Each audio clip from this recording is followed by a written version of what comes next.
오늘은 역대기상 계관 말씀을 같이 보겠습니다. 먼저 역대기라고 하는 이름의 뜻이 무엇인지 한번 살펴보도록 하겠습니다. 역대기, 우리 한글 성경에는 역대기라고 되어 있죠. 역대기, 역자는 역사할 때 역자입니다. 대는 시대 할 때 그 대를 쓰는 것이고, 기는 기록하다라고 하는 것입니다. 그러니까 시대의 역사를 기록한 것, 그런 의미가 이제 역대기라고 하는 우리말 성경. 사실 우리말 성경, 요 성경은 또 중국어 성경 번역의 영향을 받았는데요. 그래서 그 시대에 일어난 역사를 기록한 것이다, 그런 의미를 가지고 있습니다.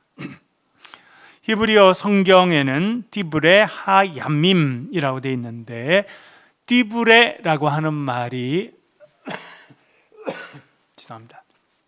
우리말은 이제 왼쪽부터 오른쪽으로 되어 있습니다만, 히브리어는 오른쪽부터 왼쪽으로 쓰게 되어 있습니다. 그래서 화면 이렇게 괄호 오른쪽에 보면 디브레라고 되어 있는데, 다바르라고 하는 단어의 복수형입니다. 다바르는 말, 우리가 보통 하는 말을 다바르라고 하는데, 그것이 복수가 되고 연결형이 되면 디브레가 됩니다. 디브레. 근데 이게 말이 많이 모이면 기록들이라는 의미가 됩니다. 그래서 디브레는 기록들이라는 의미가 되겠고요. 하는 정관사이고, 얌밈은 날이라고 하는 말의 복수입니다. 날.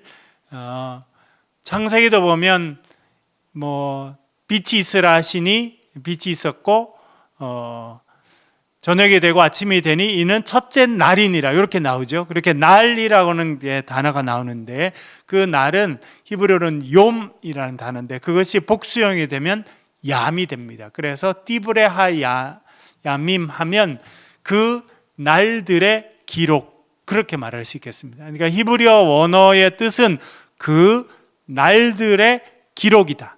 그러니까 그 역사라는 것은 한 날 한 날 쌓여서 이렇게 역사가 되는 것인데, 한 날 한 날 일어난 것의 기록을 디브레 하얌밈, 그렇게 이야기할 수 있겠는데, 히브리어의 제목은 그 날들의 기록이다, 그 날들의 일어난 일을 기록한 것이다, 그렇게 이야기할 수 있겠습니다. 영어 성경에는 chronicles라고 되어 있는데, chronicles는 이제 역사, 시대, 시간을 의미하는 것입니다. chronicles라고 하는 말은 크로노스라고 하는 단어에서 영향을 받아서 나왔습니다. 크로노스는 헬라어인데, 제가 헬라어로 시간이란 단어를 여러 번 설명을 드렸습니다. 헬라 사람들은 시간을 두 가지 개념으로 늘 생각했습니다. 헬라 사람들은 첫 번째는 크로노스라고 하는 것이 시간인데, 그리스 로마 신화에도 보면 크로노스라고 하는 신이 나옵니다. 신, 아주 강력한 신 중에 하나가 크로노스인데, 모든 사람에게 주어진 시간은 똑같습니다. 여러분, 오늘 며칠입니까? 2025년 5월 14일 7시 52분입니다. 이거는 우리나라에 있는 사람들, 똑같은 시간대를 쓰는 사람들에게는 지금이 2025년 5월 14일 7시 52분이, 이제 미국 쪽은 우리나라보다 시간이 이제 많이 늦고요. 유럽은 우리나라보다 한 대여섯 시간, 7시간 좀 늦습니다. 그러니까 우리가 지금 7시 52분이지만 유럽이나 아프리카는 지금 이제 점심때쯤 된 거고, 미국에 넘어가면 우리는 저녁이지만 거기는 이제 2025년 5월 14일 아침이 밝았습니다. 왜냐하면 날짜 변경선이 태평양에 있거든요.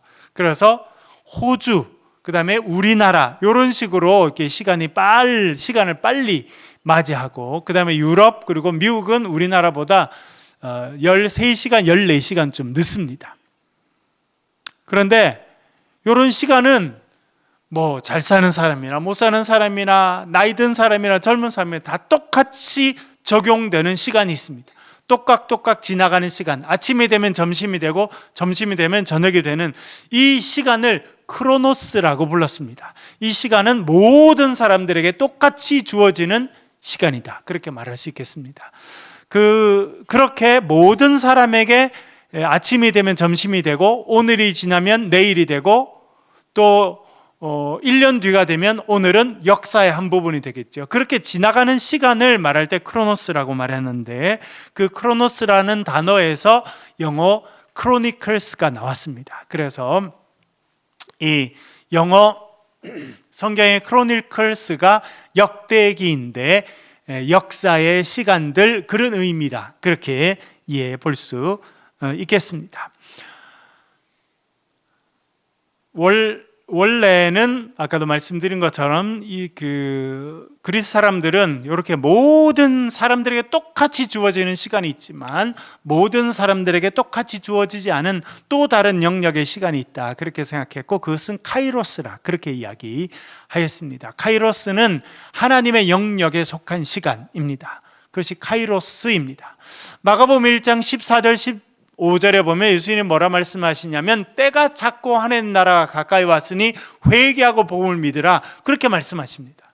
예수님께서 복음을 전하시면서 제일 먼저 외치셨던 것이 때가 찼고 하나님의 나라가 가까이 왔다. 첫 번째가 때가 찼다는 것입니다. 그 때, 영어로는 타임이라 되어 있지만 헬라어로는 카이로스라고 되어 있습니다. 카이로스. 이 금방 말씀드린 크로노스하고는 완전히 다른 시간입니다. 크로노스의 시간은 모든 사람에게 똑같이 적용되지만 카이로스는 하나님의 시간이, 그래서 이 하나님의 시간은 모든 사람들에게 적용되지 않습니다. 그래서 하나님의 시간과 우리가 살아가는 지금의 시간, 이 만나는 그 접점이 마치 십자가처럼 되고, 우리가 지금 매일의 삶을 살아가다가 갑자기 하나님의 시간이 우리의 삶에 임하게 되고 하나님의 계시가 우리 가운데 임하게 되면 역사가 바뀌는 순간이 찾아오게 되어 있습니다. 그것이 카이로스, 하나님의 영역에 속한 시간이다, 그렇게 말할 수 있겠습니다. 우리 개인적으로 경험하는 하나님의 시간은 우리의 삶에 아주 특별한 시간을 이야기하는 것입니다. 태어나는 시간, 아무도 정해놓지 않았습니다. 그러나 하나님의 때에 우리가 태어나게 됩니다. 죽는 날도 마찬가지입니다. 우리도 죽는 날을, 우리에게 주어지는 죽음의 시간도 아무도 알지 못합니다. 그것은 하나님께 속해 있는 시간, 카이로스다, 그렇게 말할 수 있겠습니다. 그리고 저도 고등학교 때 수련회 갔다가 하나님 음성을 듣게 되고, 하나님께서 나를 목회자로 부르시는구나 하고 제 인생의 방향이 바뀌게 돼 있는데, 어떤 그런 사건들은 하나님의 시간과 우리의 시간들이 만날 때 일어나는 역사다, 그렇게 말할 수 있겠습니다. 하여튼 우리 영어 성경에서 역대기를 크로니클스라고 이야기했을 때는 이것은 모든 사람에게 똑같이 주어지는, 똑깍똑깍 지나가는 시간에 따라, 요일에 따라 지나가는 시간을 말하는 그 역사라, 그렇게 말할 수 있겠습니다. 원래는 한 권의 책이었지만 70인역부터는 2권의 책이 되었다, 그렇게 말씀드렸습니다. 여러분, 우리가 지지난번에 배웠던 열왕기 상하도 원래는 몇 권이었다는 겁니까? 원래는 히브리어 성경은 한 권이었습니다. 한 권. 물라킴이라고 해서 멜렉, 왕이라는 뜻의 복수형이 되면 물라킴이 되는데, 그래서 왕들이라는 제목의 책이 한 권이었습니다. 근데 이 책이 기니까 2권으로 나누게 됩니다. 그래서 열왕기상, 열왕기하. 그래서 우리가 오늘까지 열왕기하 묵상을 마쳤죠. 내일부터는 이제 역대상을 읽게 되는데, 이 역대상하도 사실은 한 권의 책이었습니다. 그런데 아주 깁니다. 아주 길어요. 그래서 이것을 절반으로 나누는데, 이렇게 한 권의 책이 2권으로 나누어지는 대부분의 시작은 70인역이라고 하는 것입니다. 70인역. 라틴 말로 LXX 이렇게 써 놓는 건데, LXX, 그게 70인역이라고 하는 표시입니다. 여러분, 얼마 전에 교황이 돌아가셨죠? 전임 교황 누구였습니까? 프란시스코 하는 교황이었습니다. 이 프란시스코라고 하는 이름은 지금까지 교황이 276명 있었는데 아무도 이 이름을 쓰지 않았어요. 그래서 전임 교황 이었던 사람은 프란시스코라고 하는 이름을 쓰겠다 했는데, 그러면 이 사람이 그냥 일세가 되는 겁니다. 아무도 이 이름을 교황 중에 쓴 사람이 없어서 그냥 프란시스코 교황이라고 불렸습니다. 지난주에 교황이 새로 선출됐습니다. 최초의 미국 태생에, 그리고 페루에서 20년 이상 선교를 했던, 그리고 지금은 이탈리아에 가면 로마가 있고 로마 안에 나라가 있습니다. 한 나라, 교황이 다스리는 나라가 있는데 거기서 이제 중요한 포지션을 맡았던 분이 이번에 교황으로 선출됩니다. 그래서 교황이 선출되면 자기의 교황 이름을 따로 선택하게 되는데, 이번에는 이 사람이 레오 14세가 됐습니다.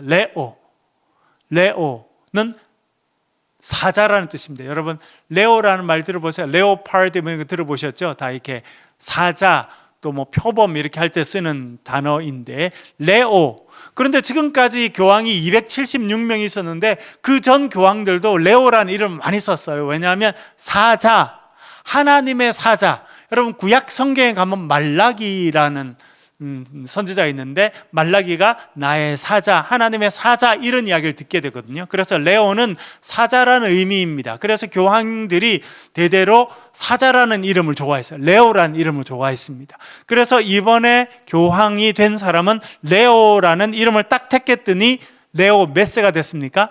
14세가 됐습니다. 왜냐하면 그 전에 교황 13명이 레오라는 이름을 써서 첫 번째는 레오 1세가 된 것이고, 이 사람 전에 레오 13세가 됐고, 이번에 새로 교황으로 선출된 미국인 출신의 이 추기경이 이제 교황이 되면서 레오 14세가 되었습니다. 여러분, 그렇게 보면 이렇게 레오라고 써 있고 14 이렇게 쓰는 거는 숫자로 절대 쓰지 않고 라틴어 이렇게로 14를 표현하게 되어 있는데, LXX도 이게 70이라는 뜻입니다. LXX 이렇게 표시해 둔 것이 70이라는 뜻이고, 이 70은 대단히 중요해서 이렇게 써 놓으면 조금 지식 있는 사람들, 이거는 70인역을 이야기하는 거구나. 지난번에 말씀드렸습니다만 70인역은 무엇이냐? 히브리어로 된 구약 성경을 헬라어로 번역한 성경을 70인역이다, 그렇게 말합니다. 예수님 태어나시기 전에 적어도 한 150년쯤 전에 이것이 이제 히브리어로 된 성경이 헬라어로 바뀌게 됩니다. 왜냐하면 예수님 때에 어떤 단어를 썼다고, 어떤 언어를 썼다고 지난번에 말씀드렸습니까? 예수님께서 평소에 쓰셨던 언어는 무슨 언어였습니까? 아람어입니다. 아람어. 이번에 레오 14세에 새로 교황이 된 분이 보니까 처음에 딱 그 발코니에 나타나서 여기 그 베드로 대성당 앞에 있는 큰 이제 광장이 있습니다. 엄청 넓은 광장이 있는데 사람들이 다 모여 있죠. 그래서 이 시스틴 성당이라고 하는 데서 하얀 연기가 나니까, 여러분 뉴스 보셨죠? 막 박수를 치는 거예요. 시스틴 성당은 뭐냐면 천지창조라는 그림 보셨죠, 여러분? 예, 들어보셨죠? 예, 가면 그 성당 안에는 아무 장식이 없고 딱 하나의 그림만 있습니다. 천재화가 누구죠? 예, 미켈란젤로가 그린 천지창조. 그러니까 딱 제일 가운데 아담의 창조부터 이브의 창조, 타락, 이렇게 해서 방 전체가 하나의 그림으로만 있고 나머지는 아무것도 없습니다. 그렇게 그린 그 그림만 있는 그 성당이 시스틴 성당인데, 그 성당이 처음 만들어진 이후로, 그 그림 있는 이후로 계속 뭘 했냐면 교황을 선출할 때 쓰는 방이에요. 평소는 이제 관광객들이 가서 이제 보게 돼 있는데, 거기 가서는 입을 열면 안 됩니다. 사진을 찍어서도 안 되고. 왜냐하면 거기가 이제 교황을 선출하는 곳이라, 제일 거룩한 곳이라 이제 그렇게 하는데, 이번에도 보니까 그 시스틴 성당 안에 137명인가 추경들이 다 모여가지고 계속 투표를 하는 거예요. 그래서 3분의 2 사람이 될 때까지, 그리고 거기에 이제 굴뚝에 하양 연계가 나오면 교황이 뽑혔다, 그렇게 이제 하게 되는 것인데, 하여튼 70인역은 히브리어로 된 성경이 헬라어로 이제 번역되면서 이 헬라어로 번역된 성경 이름을 70인역이라 그렇게 말합니다. 여러분, 영어 성경 중에서는 제일 유명한 성경이 뭐가 있습니까? 킹 제임스 버전입니다. 1600년대 영국의 왕이었던 킹 제임스라고 하는 사람이 그 당시 최고의 학자들을 모아서 번역을 하게 하고, 이 킹 제임스 번역이 나오면서 영국이 사용했던 영어라는 것은 완전히 변방 언어였습니다. 유럽의 지식인들은 영어를 사용한 사람이 없었어요. 그 당시 유럽의 지식인들, 최고 지식인들은 라틴어를 사용했습니다. 그 다음 지식인들은 프랑스어를 사용했습니다. 그 레오 14세 이번에 선출된 그분이 시스나 성당에서 이제 투표를 받아서 뽑힌 다음에 1시간쯤 지난 다음에 사람들 앞에, 대중들 앞에 와서 모습을 딱 드러냅니다. 어떤 언어로 인사할까? 이 사람 미국 사람이에요. 그런데 인사는 어떤 언어로 인사합니까? 여러분 보셨어요? 라틴어로. 왜? 유럽 언어에 있어서는 가장 고급스러운 언어는 라틴어라고 생각합니다. 그래서 아주 중요한 것들은 아직도 라틴어 이름을 붙이는, 제가 작년 여름에 SNTS라고 하는데 갔다 왔거든요. SNTS, 영국과 독일 학자들 중심으로 이렇게 처음에 생겼다가 지금 전 세계에 아주 좀 적어도 영어권에서 책 한 권 이상 낸, 그러니까 학자들로서는 상당한 어떤 그런 레벨이 된다는 생각하는 사람들만 모이는 데가 SNTS라는데, 제가 이제 작년에 이제 초청 받아서 갔다 왔는데, 거기가 SNTS인데 이것도 다 라틴어로 쓰는 거예요. 라틴어.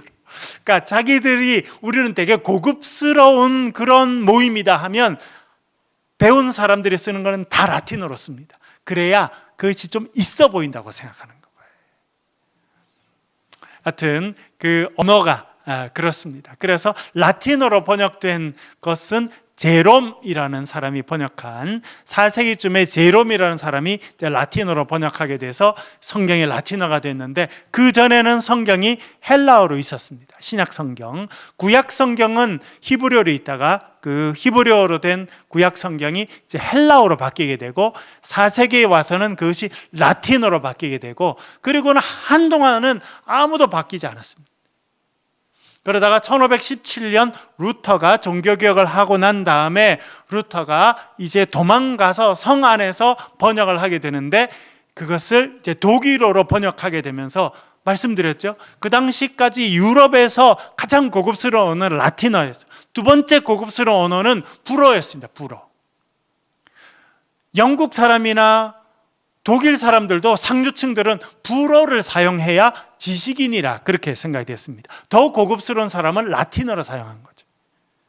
그런데 1520년대 가서 이제 이 마틴 루터라는 사람이 성경을 독일어로 번역하면서 독일어는 일약 세계적인 언어 반열로 올라가게 됩니다. 그리고 한 100년쯤 가까이 지난 다음에는 영국의 왕이 성경을 영어로 번역, 물론 그 전에 틴데일이라는 성경이 영어로 물론 한 번 더 번역이 됩니다만, 그것보다는 킹 제임스라는 사람이 1600년대에 이제 성경을 영어로 번역하게 돼서 킹 제임스 버전이 나오는데, 지금도 영국 영어를 사용하는 데서는 킹 제임스 버전이 제일 중요합니다.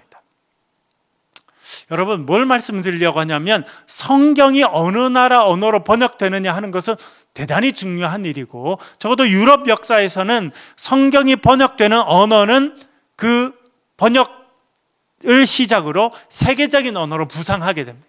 그래서 독일어가 부상해서 지금도 철학과 역사 이런 것은 독일어를 많이 사용합니다. 그리고 뭐 아시다시피 전 세계적으로 지금 통역된 언어는 영어가 되었는데, 그렇게 영어가 국제적인 언어에 반열이 들어서게 된 것은 킹 제임스 버전, 킹 제임스라는 사람이 성경을 영어로 번역하도록 해서 그렇습니다. 그렇게 구약 성경이 신약 성경의 언어였던 헬라어로 번역된 것이 70인역인데, 이 70인역 때 이제 역대기, 한 권으로 됐던 역대기가 역대기상, 역대기하로 바뀌게 되었습니다. 역대기 전체 구조를 한번 보겠습니다. 역대기 전체 구조를 한번 볼게요. 띄워주시고, 역대상 1장부터 9장까지는 족보가 나옵니다. 아담부터 어디까지 나오냐면, 물론 한참 뒤에, 사실은 이 족보는 바벨론으로 끌려갔다가 돌아온 이후의 사람들까지도 다 나오는데, 9장 제일 마지막에는 사울의 개인 족보를 실습니다. 왜냐하면 다윗 이야기를 하기 전에 사울 이야기를 해야 되기 때문에 역대상 1장부터 9장까지는 족보가 나오는데, 제일 마지막은 사울의 족보를 집어넣어 놓았습니다. 그리고 역대상 10장부터 29장까지는 다윗 이야기를 하게 됩니다. 그러니까 쭉 족보를 이야기하다가 결국 누구 이야기부터 하고 싶었냐면 다윗 이야기부터 하고 싶었습니다. 그런데 다윗 이야기만 하기가 어려우니까 앞에 잠깐 사울이 마지막에 어떻게 죽었는지를 잠깐 이야기하고, 그리고 다윗 이야기로 넘어가게 됩니다. 그래서 역대상 10장부터 29장, 이 긴 이야기는 다윗 이야기를 다시 하고 있습니다. 그런데 22장부터 조금 이따 살펴보겠습니다만, 22장부터는 열왕기에 잘 사무엘상 하에 나와 있지 않는 다윗 이야기가 또 나옵니다. 세 번째는 역대하 1장부터 9장까지는 솔로몬 이야기. 솔로몬은 훌륭한 왕이었지만 마지막에 우상을 숭배하고 그로 인해서 나라가 나누어졌기 때문에 솔로몬은 아버지에 비해서는 훨씬 더 짧게 그렇게 이야기합니다. 그리고 역대하 10장부터 36장까지는 남유다 왕들 이야기가 나옵니다. 남유다 왕들, 우리가 최근에 열왕기 상, 열왕기 하를 묵상하였습니다만, 거기는 왕들 이야기가 나오는데 남유다 왕들과 북이스라엘 왕들 다 나왔습니다. 여러분, 북이스라엘 왕이 몇 명이었습니까? 19명이었습니다. 제일 유명한 왕이 있죠? 누구입니까? 아합. 이세벨을 아내로 얻게 되면서 아합이라는 사람이 북이스라엘에서는 경제적으로 가장 번영한 시대를 지내게 되고, 나중에는 여로보암 2세라는 사람이 번영하게 됩니다만, 이 19명의 왕들은 전부 다 하나님 보시기에 기뻐하시는 일을 하지 못했습니다. 그래서 역대기에 오면 이 북이스라엘 이야기는 싹 사라집니다. 그리고 남유다 이야기만 나오는데, 남유다는 임금이 몇 명이었습니까? 20명이었습니다.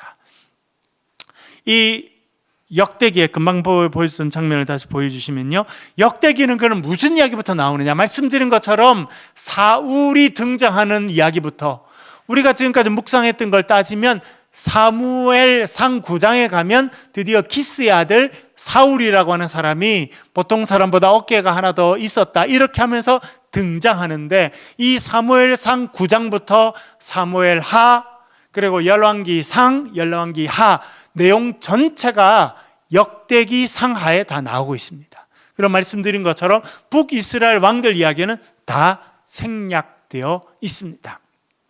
그리고 남유다 이야기만 등장합니다. 지난번에 한번 말씀드렸습니다만, 이 역대기와 열왕기 붙어 있고 내용도 비슷한데 아주 중요한 차이가 있습니다. 그래서 왜 그 차이가 있는지 지난번에 한번 말씀드렸습니다만, 다시 한번 복습하면서 살펴보겠습니다. 열왕기와 역대기에 어떤 차이가 있는지, 그리고 왜 그런 차이가 나는지 한번 살펴보겠습니다. 첫 번째 기록 시기입니다. 말씀드린 것처럼 열왕기, 그러니까 열왕기상, 열왕기하는 주전 586년 남유다가 멸망하고 바벨론으로 포로로 끌려가서 그 포로 생활하던 중에 적혀졌다, 그렇게 말할 수 있겠습니다. 여러분, 오늘 아침에 복음노트 묵상하셨죠? 열왕기 하 제일 마지막 24장 25장이었습니다. 마지막 왕 이름이 나오죠. 이름이 무엇입니까? 시드기야 왕이 나오죠. 어떻게 끌려갑니까? 꽃가마 타고 갑니까? 예, 너무 처참하죠. 여러분, 그 20번째 왕, 이 시드기야는 남유다 전체의 마지막을 장식하는 그런 왕인데 붙잡혀서, 또 역대기에 나중에 보면 그가 도망치다가 붙잡혔다 이렇게 나옵니다. 도망치다가 붙잡혀서, 그것도 뭐 왕이 왕자리에 딱 앉아 있다가 그래, 안 되면 나라도 잡아가라, 백성들은 살려줘라, 이렇게 하면 좀 멋있을 뻔했는데 몰래 도망치다가 군인들한테 붙잡혔어. 그래서 리블라라고 하는 곳에 느부갓네살 왕, 바벨론 느부갓네살 왕이 있었는데 그 사람 앞에 끌려갑니다. 신문을 받고 그는 이제 그가 보는 눈앞에서 그의 아들들이 다 죽임을 당합니다. 자기가 눈을 뜨고 바라본 장면은 자기 아들들이 처참하게 죽는 모습이었습니다. 그리고 두 눈이 뽑힌 채 쇠사슬에 묶여서 바벨론으로 끌려갔다, 그렇게 이야기해주고 있습니다. 참 처참한, 그때도 말씀드렸습니다만 여러분, 그 장면이 다 이제 기록되어 있는데 그렇게 왕이 끌려가면서 혼자 끌려간 것이 아니죠. 이스라엘 백성들이 많이 끌려갑니다. 사실은 여러분, 우리가 앞으로도 계속 배우겠습니다만 바벨론으로 이스라엘 백성들이 몇 번 끌려가게 되는데 총 몇 번 끌려갑니까? 3번 끌려갑니다. 3번. 처음 끌려간 것은 주전 605년입니다. 605년 여호야김이라고 하는 왕, 요시아가 있고 여호아하스가 있고 그 다음에 여호야김이라는 왕이 있었는데 그 여호야김이라고 하는 왕이 또 바벨론 왕을 잘 섬기다가 한 3년쯤 되니까 말을 안 들었어요. 그랬더니 이제 군대를 보내서 여기를 이제 점령을 한 다음에 젊은 엘리트들을 끌어갑니다. 그래서 주전 605년에 는 남유다의 가장 젊은 엘리트들이 끌려갑니다. 그 끌려간 젊은 엘리트 중에 누가 있었습니까? 다니엘과 세 친구가 있었습니다. 그것은 주전 605년에 일어난 일입니다. 그 다음에는 주전 597년, 그때는 여호야긴 왕, 그러니까 20명 가운데 19번째 왕이었던 여호야긴 왕이 이제 다시 바벨론으로 끌려가게 되는데 그때가 주전 597년입니다. 이때는 제사장들이 많이 끌려갑니다. 그 당시 가장 엘리트층이고 가장 지식층이었던 제사장들이 많이 끌려가는데 그 중에 누가 속해 있습니까? 우리가 잘 아는 에스겔이 있습니다. 에스겔. 예레미야는 남유다의 끝까지 남아 있습니다.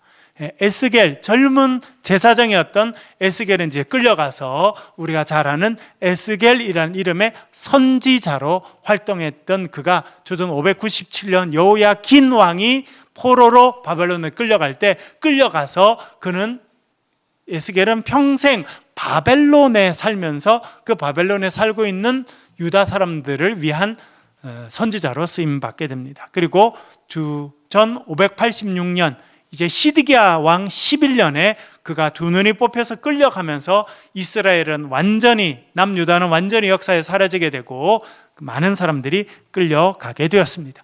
그렇게 수많은 사람들이 3번에 거쳐서 605년에 한 번, 597년에 한 번, 그리고 마지막 주전 586년에 끌려갔습니다.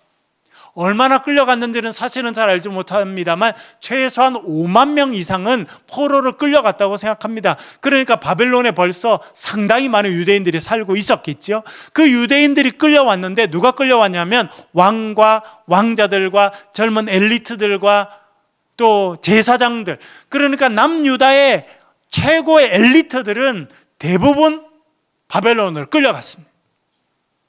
그렇게 끌려간 사람들이 그곳에서 쓴 이스라엘의 역사가 열왕기라는 것입니다.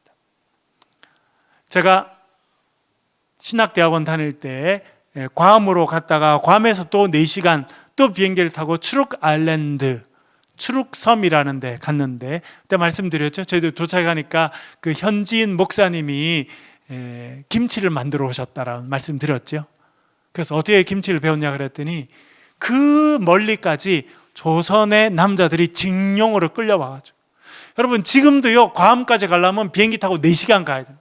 괌에서 비행기를 타고 4시간 또 날아가야 돼요. 그 먼 거리를 일본 사람들에게 붙잡혀가지고 배에 태워져가지고 도대체 얼마를 갔는지, 그 태평양 한가운데 가서 일본 전투기들이 뜰 수 있는 그런 활주로를 닦고, 이글루라고 하잖아요. 이렇게 그 비행기를 숨겨 놓을 수 있는 그런 거를 짓느라 사람들이 거기 끌려간 거예요. 처참한 역사죠. 우리나라도 남유다도 똑같았습니다. 직선 거리가 1300km를 끌려간 곳이 바벨론이라는 곳이었습니다.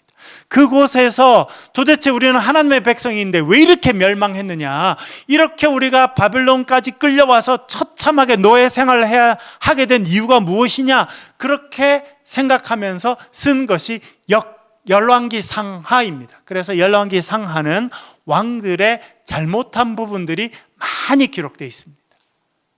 북이스라엘 19명, 남유다 20명, 그러니까 남북 다 합치면 39명의 왕이 있었는데, 그 중에 하나님 마음에 들게 한 왕은 몇 명이었다는 겁니까?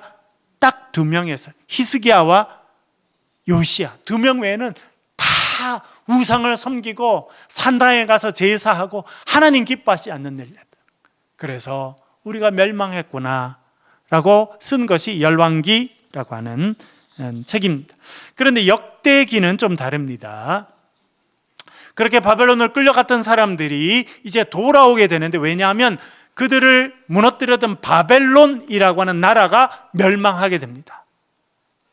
페르시아, 바사라고 불려지는 페르시아에 의해서 거대한 제국이었던 바벨론이 멸망하게 되는데, 페르시아라는 왕국을 세운 첫 번째 사람이 고레스라고 하는 왕이었습니다. 그래서 고레스가 칙령을 내리게 되는데, 그것이 주전 539년입니다. 그래서 539년 고레스 칙령에 의해서 3번 포로로 끌려갔던 사람들 가운데 처음 1차 포로 귀환이 539년에 이루어집니다. 그래서 스룹바벨이라는 사람을 중심으로 많은 유대인들이 돌아오게 되는데, 그들이 예루살렘에 와서 예루살렘 성을 다시 쌓고 성문을 다시 만들고, 그리고 특별히 제2의 성전, 나중에 515년, 주전 515년에 완성되는 제2성전을 세워가던 시기에 적혀진 것이 역대기입니다.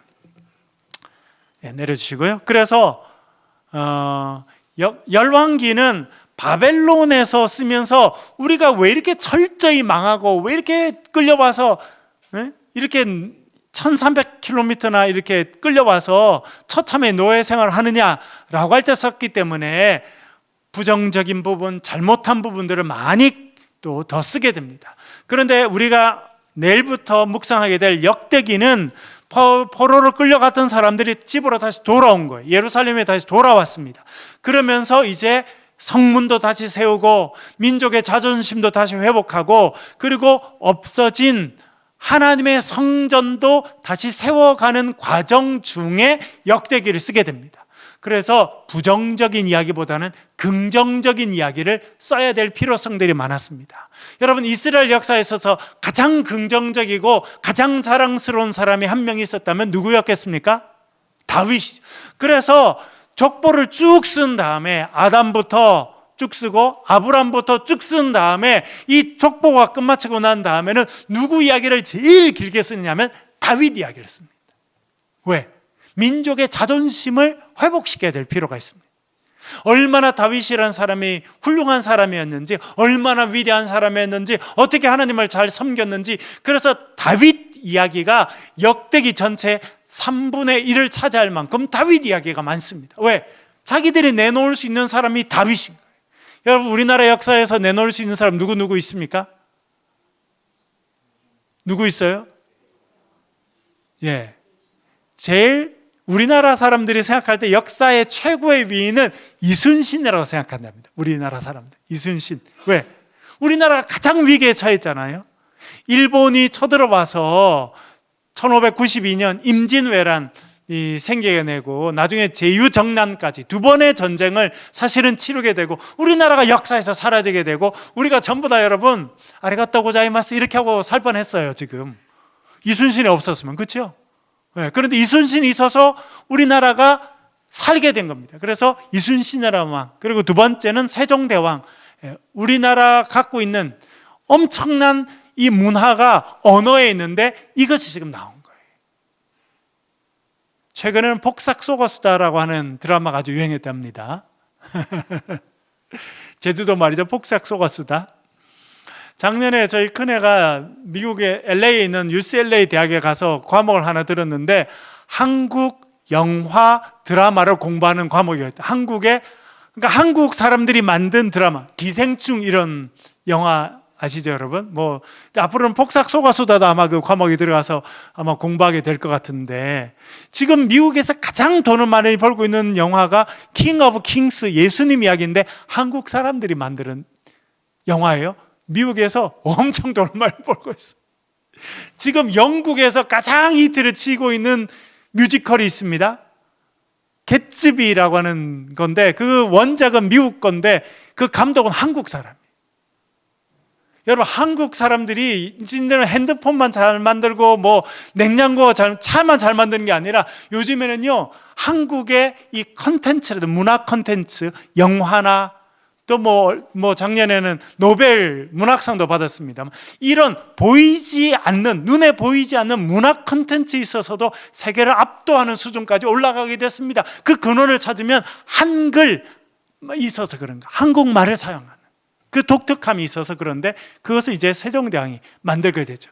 그래서 우리나라가 세종대왕 또 이순신 이런 분들을 막 이렇게 해서 우리 이제 자부심을 이제 격려하게 되는데, 이스라엘 사람들은 그런 사람이 다윗이었어요. 그래서 다윗 이야기 길겠습니다.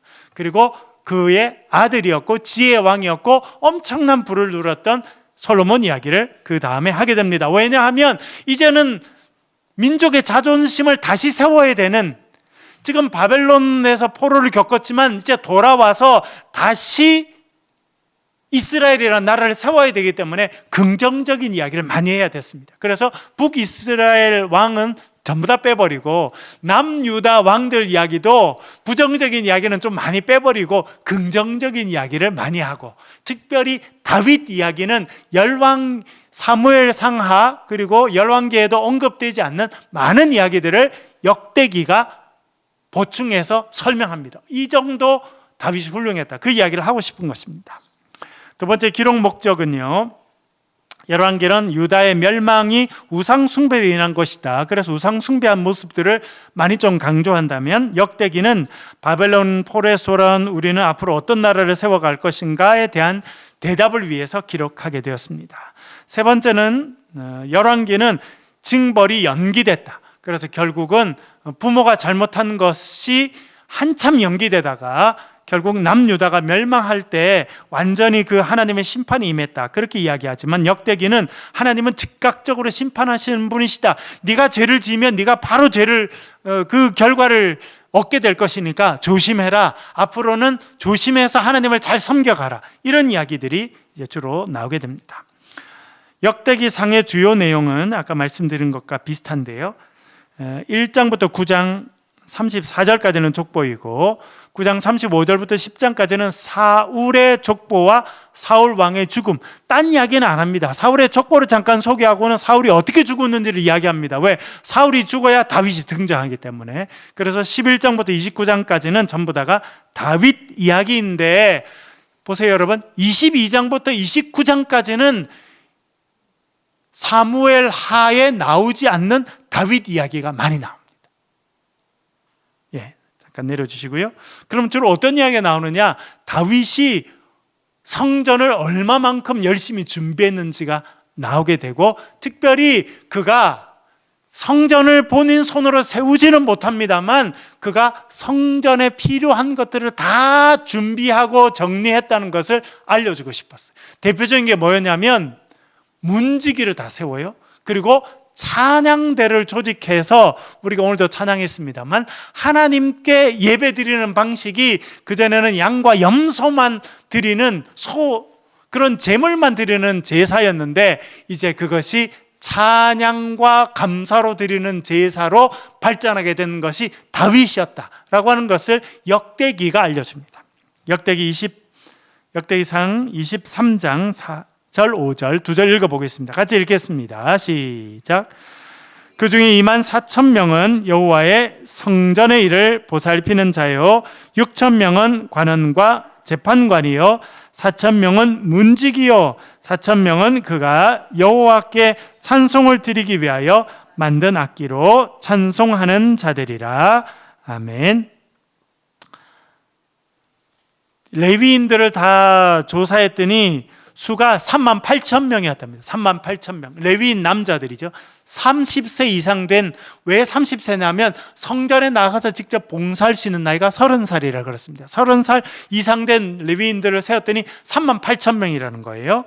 그 중에 성전의 일, 그러니까 성전에 가서 제사장이 제사 드리는데 필요한 물두멍을 준비한다든지 물을 기러 온다든지 이런 일을 하는 사람들이 몇 명이었다고 말합니까? 24,000명. 그리고 나머지 6,000명은 관원, 지금 말하면 고급 공무원 역할과 재판관 역할을 했다. 그렇게 이야기해 주고 있습니다. 근데 5절은 참 재밌습니다. 4,000명은 뭐였다는 겁니까? 문지기. 이 문지기는 어떤 문을 지키는 사람들이었을까요? 예루살렘이라고 하는 큰 성에도 보면 문이 8개 있습니다. 지금까지 닫혀있는 문까지 치면 9개입니다. 그런데 사람들이 썼던 거는 8개예요. 거기도 문지기가 있었습니다. 그런데 여기서 말하는 문지기는 예루살렘 성을 지키는 문지기가 아니라 어디를 지키는 문지기냐면 동서남북으로 나 있는 성전의 문을 지키는 사람들. 성전이 지금 세워져 있습니까? 안 세워져 있습니까? 안 세워져 있어요. 그런데 지금 다윗은 4,000명이나 되는 엄청난 많은 사람들을 뭘로 지금 세워서 훈련을 시킨다는 겁니까? 앞으로 세워질 성전의 문을 지킬 사람들을 이미 다 임명했다는 거예요. 이런 내용은 열왕기에는 안 나옵니다. 근데 역대기는 우리 다윗이라는 사람이 얼마나 훌륭한 사람이었고 얼마나 하나님을 사모했고 얼마나 많은 준비를 했는지 봐라. 그 중에 4,000명을 성전, 아직 생기지도 않은 성전의 문을 지킬 사람들로 순번을 다 정한다는 거예요. 또 4,000명은 어떤 사람으로 세웠다는 겁니까?